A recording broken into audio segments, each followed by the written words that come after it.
Welcome everyone to Serving the Tea with Dan Sky and Enos Williams, a podcast dedicated to get to know players of the GLTA community. Please like, share, and subscribe. Thank you. Welcome everyone to another episode of our podcast. Our today's victim has been with GLTA for almost 20 years. I'm sure there's going to be a huge celebration soon. I met him personally in Sardinia, and he seemed shy at the beginning, but opened up really quickly. He's a very nice guy, so go and give him a hug or maybe even a kiss. Here's to Kent Sanderson. Welcome, Kent, and I hope you're excited for the podcast. Thank you, Enos and Dan, for having me. I'm very happy to be here with you today. It's our pleasure, and I hope you're going to have fun. So let's not make you wait any longer, and tell me if you are ready.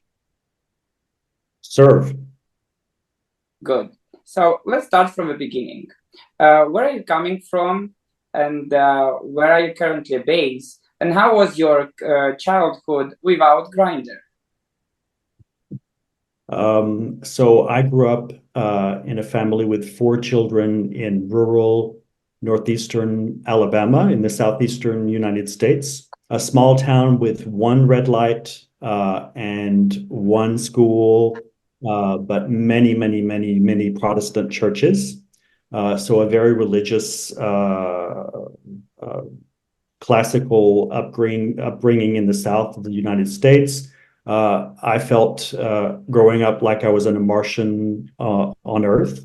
So not particularly a happy childhood. I was also very precocious, and I knew very early that I was gay from 12, 13 years old. And I also knew that I wanted to find some happiness somewhere elsewhere in the world.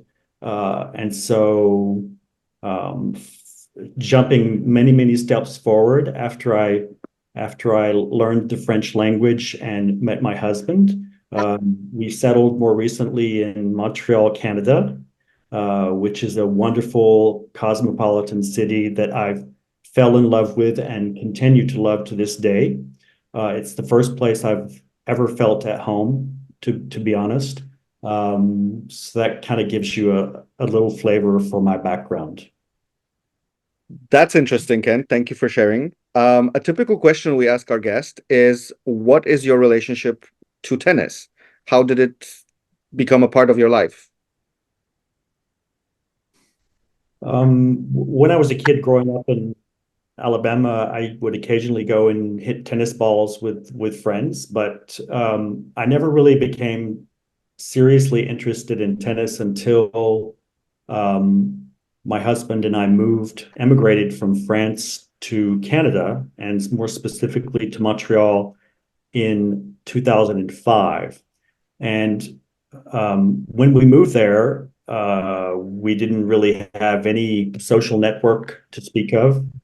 So I contacted the local gay and lesbian tennis association, Tennis Lambda, Montreal Tennis Lambda. And I remember very clearly that they had activities planned that the first summer I was there, and I kind of jumped into the association there and started the process of playing tennis regularly, but also making acquaintances and friendships, et cetera. So you actually moved from Alabama to France in the meantime somehow. Do you want to elaborate on that? Sure. I think I mentioned earlier that I felt like a Martian in Alabama. So for me, it was a question of where could I go to be happy and to enjoy my life. And I did university studies in French. So I did part of my university studies abroad in France and in Belgium, and also a business degree in France and in Belgium. And that's when in 1989, when you guys were either not born yet or very young, I met my future husband, Stefan, in Paris. And that's also when I decided that that I had found my place and that I would start my career in Paris. So that's how I ended up in Paris. And then fast forward to 2003, 2004, Stefan and I were looking to have perhaps a more peaceful life than the daily Parisian grind. And one of the options for us was to consider was Montreal, which is also a very large, culturally enriching city, but perhaps a little bit less stressful. So, and it would also had a lot of advantages of being French speaking in North America, so I could be closer to my family. So that's when we decided to emigrate to Canada, and we did that officially in 2005. Okay. Right. So, a follow up on the tennis subject. You mentioned, right, that you get in contact with a local community. Is that how you heard about GLTA? Absolutely. I I heard about Tennis Lambda, Montreal Tennis Lambda, and contacted them within weeks after arriving in the spring of 2005.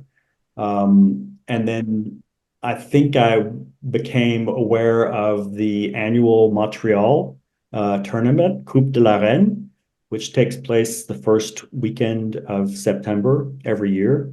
And so I can't recall if I participated that first year in the tournament, but if it wasn't that first year, it was the following year that I first GLTA tournament in Montreal.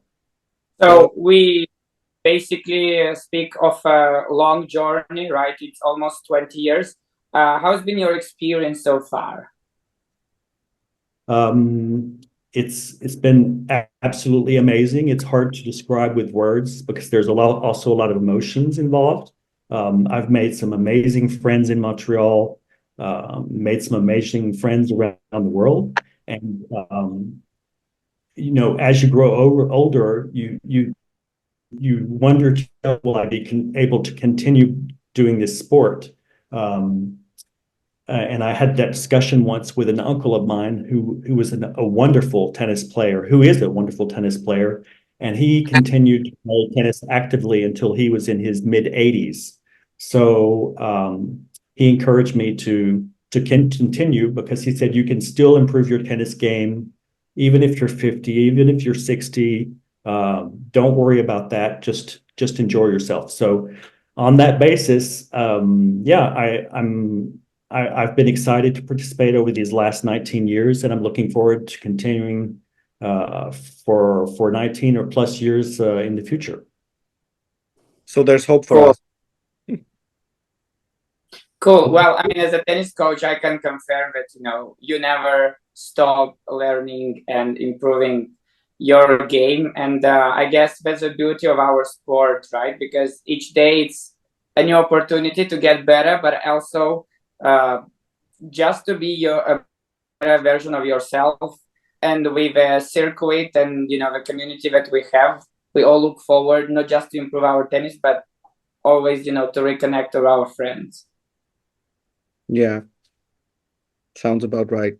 So is my intel correct that you have been the director of that tournament in Montreal? Your intel is correct, Enos. I kind of became involved a little bit with the local tennis association called Montreal Tennis Lambda in the subsequent years, and there was a period, I would say, around the late 2000s, so 2009, 2010, where our local tennis association was having problems with not enough volunteers to organize the league's activities, but also to organize the annual tournament, the GLT tournament.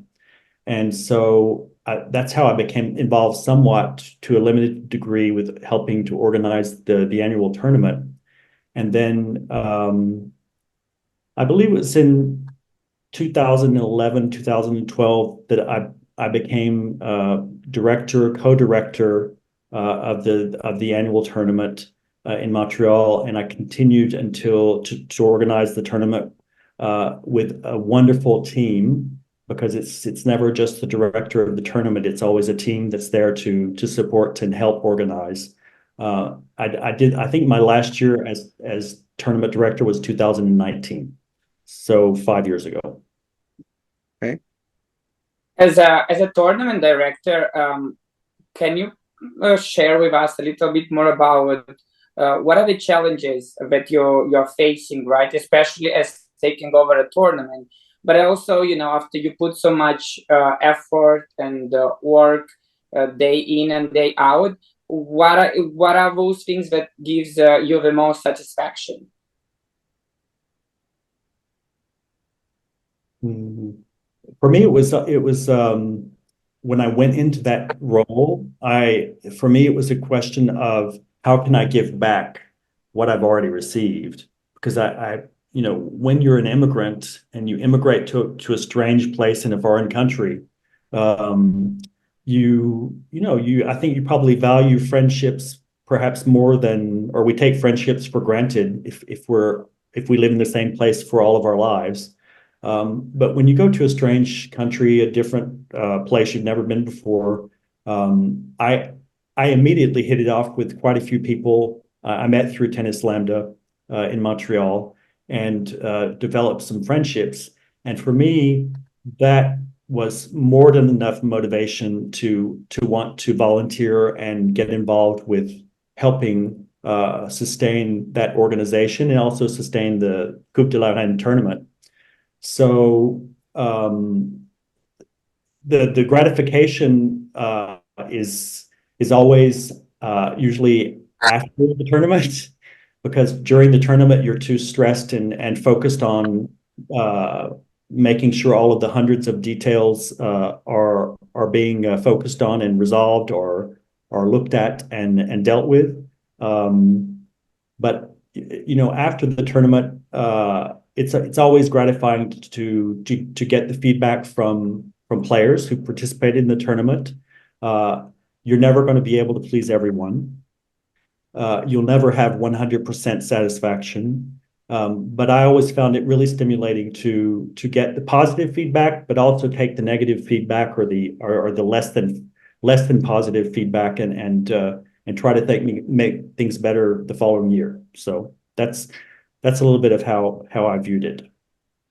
Absolutely. Well, thanks for sharing, because we also had the honor to interview our directors, right? So more or less we got the same answer in terms of like, you guys are prepared and you guys okay knowing that there is not going to be 100% satisfaction from the players, and that's totally okay. I'm just about to go deeper into that, but first let me go back to you directing the tournament. Did you volunteer or were you elected? I think that when I first started, really it was a pretty unstable situation with the local association, and people needed to step up because there was a risk that the tournament would not be organized at a certain point. And so that's basically, I kind of jumped in one year, and there was another guy, Eric Tedro, who had organized the tournament the previous year, and I told him I would help him organize it the year that I first became involved with the tournament organization, and it worked out well. So there was no election. It was just like we need people to help organize this tournament, or it's not going to happen this year. The positive thing is that the following year I approached a few other individuals in the local league who I thought could really help and add something as a group to the organization, and it worked. I was very pleased with how things progressed Within a matter of a couple of years, the tournament organization had been stabilized. Financially, things were fine after a few years. And so then we started on an upward trajectory as far as things becoming more straightforward and easier to organize year on year, because we had built a knowledge base and we had built a successful formula for how to organize the tournament. And it always helps to have, one or two extremely detailed and meticulous, methodical individuals on the team to do that, because you can have lots and lots of ideas, but you actually have. It's not a matter of just having the ideas; it's actually making sure that they materialize. So there you are. So would you call yourself that meticulous guy, or do you rely on others? I tend to be more on the meticulous side, but I was not the most meticulous guy on our team. So Okay. There you have it. And Fair enough. absolutely, it takes a lot of effort, not only from the director, but from all the volunteers and people involved. So kudos to those. Thank you for helping all over the world, not just in Montreal. Um, so I'm gonna try to serve some tea right now and ask you what we touched upon within a previous questions. What was the most annoying or out of the blue request you got from a player during a tournament? Um, I have a love-hate relationship with our best players, the open players. Mostly love, of course. It's 99% Or, love. as we call them, the divas. But it would probably be, I can't remember anything specific, but there have been several occasions where the requests from our best players, uh, I've considered way out of bounds during the course of the tournament. Um, and we always try to accommodate requests from whatever player. But there had been one or two occasions where I had to basically take these individuals, these very talented individuals, aside and let them know that it's just not going to happen. That's So life. that's a minor. It's not. It's I don't consider that a huge issue. And if I was an open player, I probably would be a pretty big diva myself. So But could you like serve some meat? Any specifics? Was it like the court, the balls? it was about scheduling Okay. and rest and I court allocation, those kind of things to make sure they weren't playing on certain courts. So, which I mean, we always try to have the open matches on the best courts anyway. So but it usually was regards around scheduling, because I mean, the first day, 2 days, some players are playing four matches, right? And I know that around the world, some other players are playing even more matches, but four matches is a lot in one day. So for an open player, they might not be happy because they would have to play three matches in one day. So Sure. anyway, there you go. Well, I will take the lead, and I felt like I've been put on a spotlight. And as an open player, I always say, like, as long as there is a reasonable explanation behind, which you totally made sense, right? In what you are sharing it with us.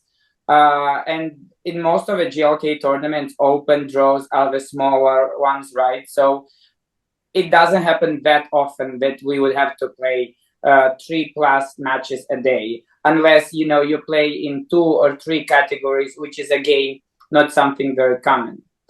But yeah, like switching gears, I would like to go more personally, because otherwise it's gonna come another question.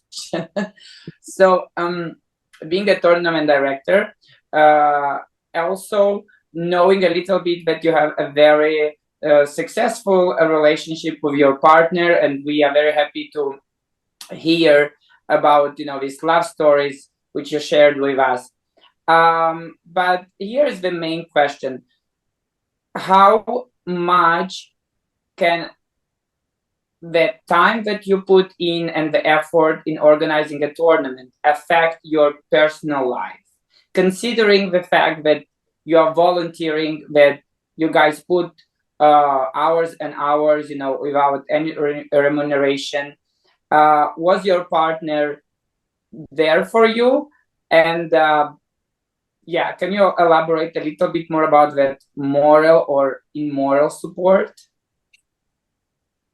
Yes, my husband Stefan has been, I think, almost completely 100% supportive of me and the subject of tennis at large. And he has encouraged me to uh, to continue with tennis. He knows that it's important for me on so many different levels to continue playing tennis. So he's very accepting with that. But we also understand that as a couple over time, if you are too protective in a couple, if you're too possessive, it could cause some problems over time. So we tend to think that our healthy relationship, and every relationship is different, is also centered on a few principles. One of which is that each of us can have separate activities. We don't have to do everything together. It's actually important that we each have our own activities. We spend time on our own with other people. We build friendships and relationships with other people. So yes, the short long answer is that I'm very happy because Stefan has been very supportive. He doesn't play tennis, but he's shown some openness to pickleball in the last year or so. So perhaps we'll get on the court together for that sport.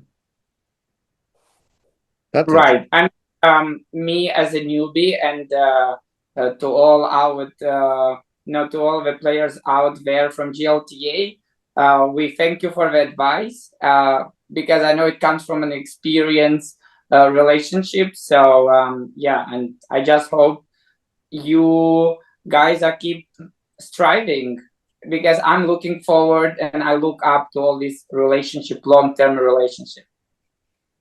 Thank you.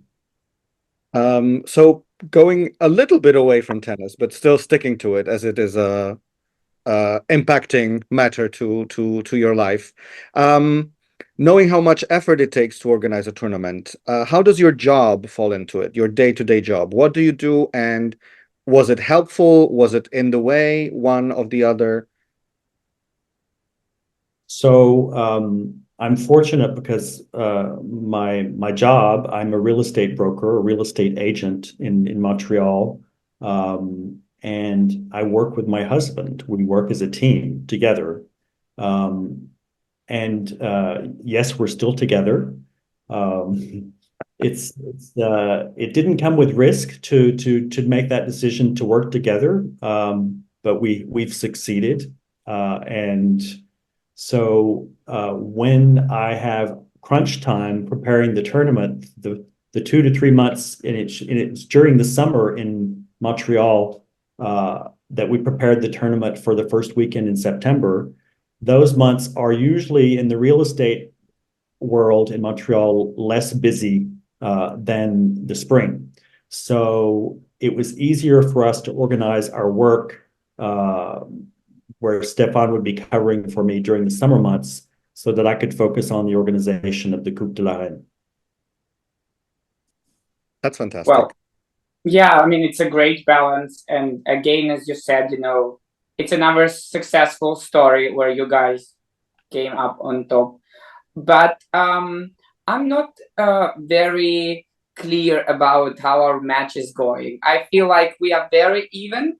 And you know what happens in a match? We got to do a tiebreaker, a golden point. So to slowly wrap up this interview, I will address you a very rapid questions, and you'll have just to answer very quickly. First thing what comes in mind. You ready for it? I guess so. Your favorite app. What are the app that you spend most of your time? New York Times. Your favorite song? I've become obsessed with Jerusalem in the last couple of weeks. It's an African song. It was a worldwide hit.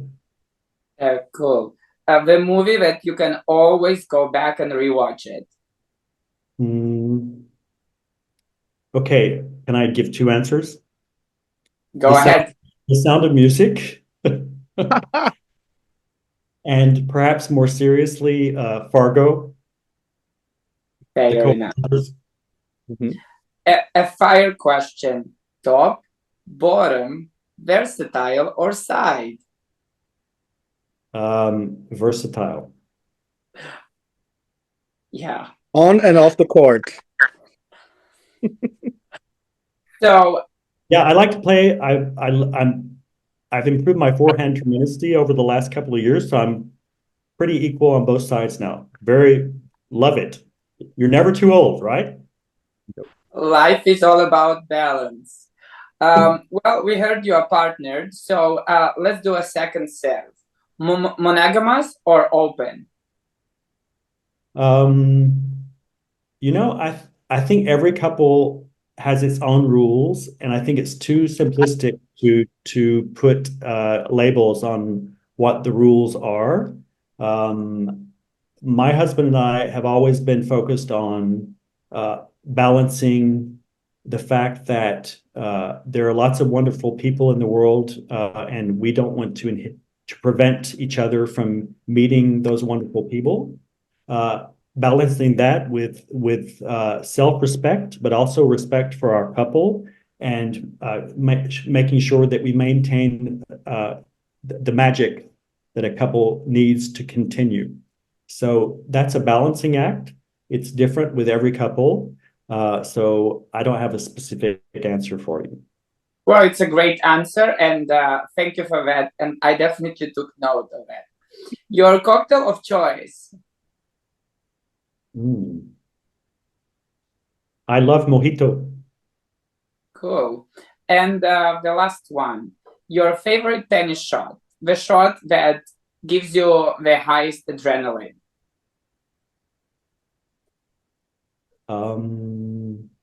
So I think if I'm returning the serve on the deuce side and I receive a short serve to my left, I know that I'm going to have a wonderful backhand smash down the line to the guy it's going to pass the guy at the net, or it's going to hit him. So that's my favorite shot. Very specific. I love it.